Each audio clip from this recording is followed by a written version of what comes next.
Welcome back to the Toffee Blues, your source for all things Everton. My name's Connor Williams, and we're back with another one of our 24/7 news report videos.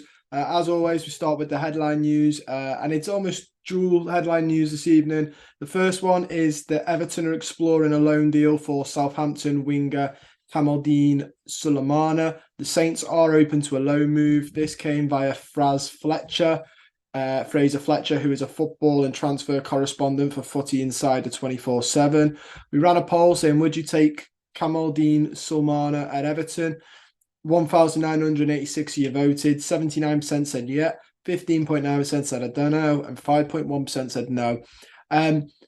We also have some more about Sulemana as well. We have Sky Sports News backing it up, saying Everton are looking for a loan deal for the Southampton winger.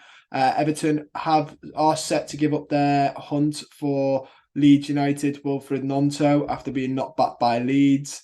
We'll get into a little bit more of that a little bit. Well, just the Mail also says that as well. The Mail Sport have put that Everton are exploring deals for Sulemana as they grow frustrated with their attempts to sign Gnonto. So that's basically all the Sulemana and then a bit of Gnonto in, but that's not the joint headline news. We'll get into that in a bit.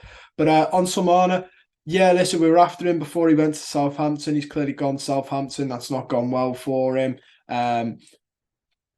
Listen, I think he was a good player, a very good player. People are putting out his stats and he's a good dribbler. The only thing I will say is I think we did a scout report on him back in the day, and it wasn't the most positive from his time in France. And then he came to England, and he's been in a very, very poor Southampton squad. I'll give him that, but he's yet to shine. But it was more the scout report, the lad we spoke to earlier on the channel. It might still be on the channel. He didn't say Sulemana was going to be brilliant. So yeah, a little bit concerned about that one, but we'll have to wait and see. I mean, listen, he's a winger. We need a couple of wingers. Yeah, very, very interesting. I think out of the Ren two wingers, obviously Jeremy Doku was the one that really had the higher glass ceiling, and as of speaking, it looks like he's about to head to Man City, which is very, very interesting. But yeah, the other one is that Everton intend to replace the Fulham-bound Amari Gray in their attack with West Ham's MICHAIL Antonio. That came via The Guardian. Yeah, MICHAIL Antonio from West Ham, we all know very, very well. I don't know if I would be calling him the replacement. I know he can play out wide, but I personally see him more as a forward. We did run a poll saying, would you take him at Everton? 2,749 of you voted. 40.5% said yeah, 15.8% said I don't know, and 43.7% said no. Very, very close there. The Mail Sport also said that Everton are waiting for an improved bid from Fulham for Damari Gray.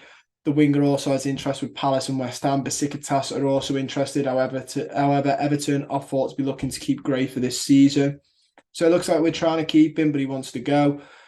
If West Ham are interested, we could even try and get a little bit of a deal there with Antonio.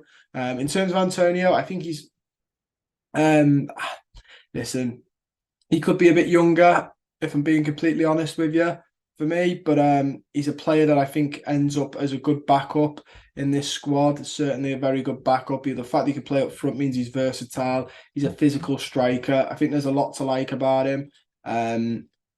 Like I said, you'd love him to be young, wouldn't you? But young players come at a cost. So yeah, we also have that Yusuf Chamiti has packed his bags. He's ready to join Everton, and and is expected in Merseyside by the end of the week for his medical. That's come from Record Portugal. Many people sort of speculating he might be unveiled. It might be done by the time we play Sporting at the weekend, which is a very, very interesting hypothesis, I must admit. It would be nice, wouldn't it, if that was sort of how it was done. But we'll have to wait and see on that one as well. It'll be very interesting to see if we can get it done in time. Classic Everton, never say never till he's signed, sort of thing. But yeah, so moving on, we also have that Gerard Branthwaite is on Manchester United's shortlist, but Everton have said that he's not for sale. That's come via Jack Talbot, who is chief correspondent for transfer.com.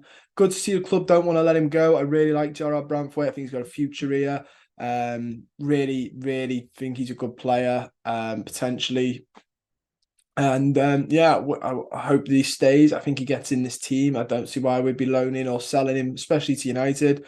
If he's good enough to get in that United squad, he's good enough to stay here. We also have that Everton will receive a £1 million fee for loaning Tom Cannon to Preston. That's come via the Mail. Brilliant this. I don't know how we've managed to do it, but brilliant. Preston, I've heard, aren't the richest championship side, so absolutely mental that they're willing to do that. So a couple of people saying they're absolutely flabbergasted by it. So, and we also have that Nathalie Bourgeon and Hannah Bennison are through to the round of 16 of the Women's World Cup. A 2-0 victory over Argentina meant that they were group winners, they being Sweden. Bijon was an unused sub. Bennison played the full 90. So congratulations to the pair of them during the Women's World Cup. And then just a final bit of news. Everton Women have signed midfielder Emma Bissell on a 2-year deal to the end of June 2025. So obviously welcome to her as well. All the best. And yeah, that's all we've got time for. Don't forget to like the video, subscribe to the channel if you're not already, and comment down below your thoughts on anything I've spoke about. Look forward to reading them. See you guys soon.